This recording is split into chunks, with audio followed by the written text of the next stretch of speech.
Изчезването на самолети е доста често срещано явление, но влаковете изчезват много по-рядко. Едно от най-мистичните изчезвания в историята е свързано с влак и си струва да научите за него. Днес в това видео ще ви разкажа за влака, появил се 45 години след изчезването му, както и за други мистериозни изчезвания. На 14 юли 1911 година италианска туркомпания Сонитус тръгва от ЖП гарата в Рим, състоящ се от локомотив и 3 пътнически вагона. Във влака е имало 106 богати местни туристи, които са планирали да се насладят на пътуването и красивите гледки и, разбира се, да се повозят с комфорт. Пътуването е продължило по установения график до момента, в който влакът се е приближил до планинския железопътен тунел в северната част на страната. Тогава се е случило нещо необяснимо.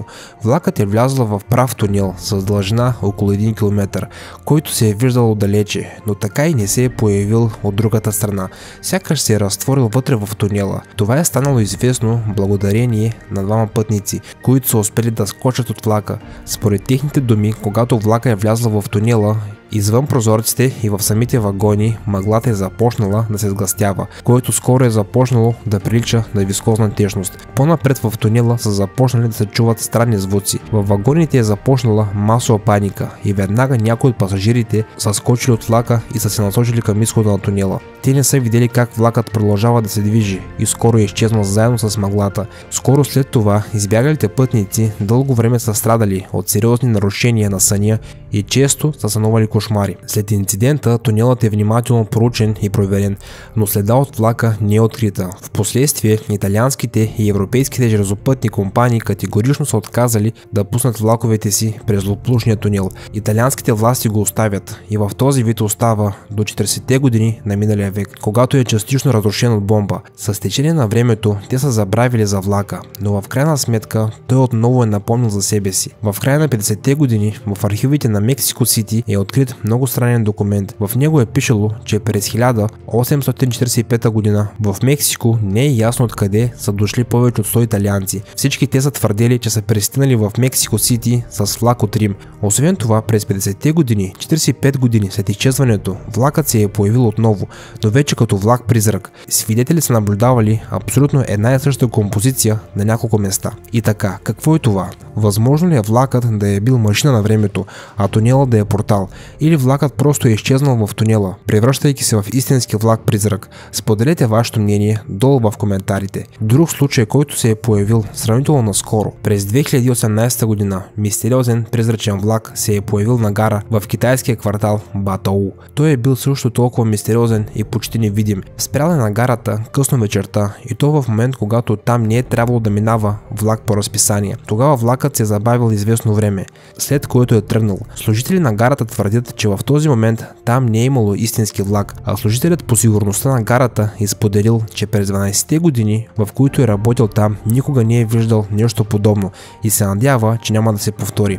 Но какво е било това? Има няколко версии. Според една от тях на гарата в Батау е пристигнал истински влак-призрак, подобен на изчезналия в италианския тунел.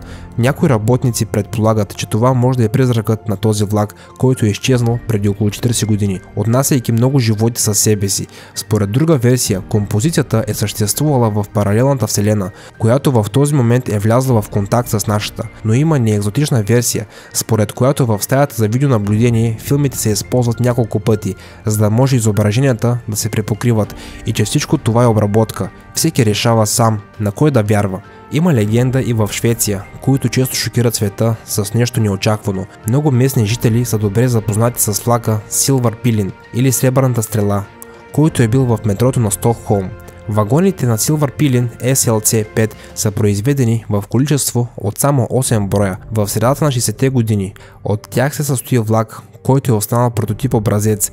Моделът е признат за неуспешен, но те решават да не отписват и остават на линията до 96-та година. Сребърната стрела се е използвал като допълнителен влак в пиковите часове. Всички останали влакове на метрото в Стокхолм са били покрити с живопис и реклама. Първоначалният фабричен изглед от 97 година C5 най-накрая е бил премахнат от линията за производство, но влакът не е отишъл никъде. Местните жители са започнали да разказват, че са виждали сребърния влак на различни места. Работниците са го виждали в изоставени тунели, а в полунощ той е минавал покрай платформите на метростанцията, без да спира. Понякога вратите на Сребърната стрела са се отваряли. Според слуховете, пътниците, които са влезли в нея, са се върнали от дома след няколко месеца или изобщо не са се върнали. Някои хора все още се отправят към изоставената гара, в която се надяват да видят влака със своите собствени очи. Следва една нова мистерия, но тя все още преследва местните. Действията се случват в малък град в Канада, на име Сент Луис. По думите на местните, те периодично наблюдават странен феномен – петно от призрачна светлина, която се движи по железопътната линия на север от градчето, наподобяващо на фар на локомотив. Светлината е с различни цветове и яркост, като понякога променят посоката. Според местните, те имат чувството, че всяка вечер виждат различни мистериозни влакове. Има две легенди за това. Според първата, това всъщност е влак-призрак. Според втората версия, някога по тези места под влака е попаднал пазач по железницата с фенер в ръка. Феноменът на призрачния влак не е разгадан до сега. Дори учените не могат да намерят обяснение за него. Също може да се каже и за много други неща. Например за мистериозните и необясними изчезвания от по-късните години. Останете с мен до края на видеоклипа, за да разберете за мистериозно изчезнали самолети през 21 век. Също така ще видите и безследно изчезнали хора, които са озадачили всички. Изчезване на малайзийския Боинг 777-200R. Това изчезване все още се счита за едно от най-важните мистерии не само на 21 век, но и за цялата история като цяло. На 8 март 2014 година, само 40 минути след излитането от летището Куала Лампур в Малайзия, Боинга е изчезнал от всички радари. Предполетният тест е показал, че всички системи работят и липсват каквито и да е неизправности. Полетът се е провел както обикновено. Нямало е съобщения за извънредни ситуации в службата. Ето защо такова неразбираемо изчезване на самолета е озадачило диспетчерите. Те са се опитали да намерят лайнера, но след изчезването на самолета той се отклонил от маршрута и е прекарал още 7 часа в небето и след това е изчезнал безследно. Лайнерът най-вероятно е паднал в океана. Били са стартирани големи изревателни операции, но те не са дали практически нищо. Успели са да намерят само няколко отломки от Боинга няколко години след инцидента. Те са се оказали приковани към страните от Източна Африка. Освен това, не е останало нищо от следите на Боинга. Не се знае къде е бил, къде може да са останките и дали някой пътник може да е жив. Историята на малайзийския Боинг е много известна, но не много хора са чували за катастрофата, настъпила след мистериозното изчезване. Става въпрос за загадъчното изчезване на Ан-32. Това се е случило на 22 юли 2016 година. Военният самолет е летял от Ченай, Индия, посока към Андаманските и Никобарските острови, които също са част от Индия. Самолетът е излетял от военно-въздушните сили с 29 пътници на борда, предимно военни. Около 40 минути след излитането, комуникацията с самолета е загубена. Това се е случило в 9 часа и 12 минути местно време. Ан-32 е трябвало да кацне на местоназначението в 11 часа и 45 минути, но самолетът не е пристигнал. Спешно е започнала изревателна операция, която се е превърнала в една от най-големите в историята на Индия.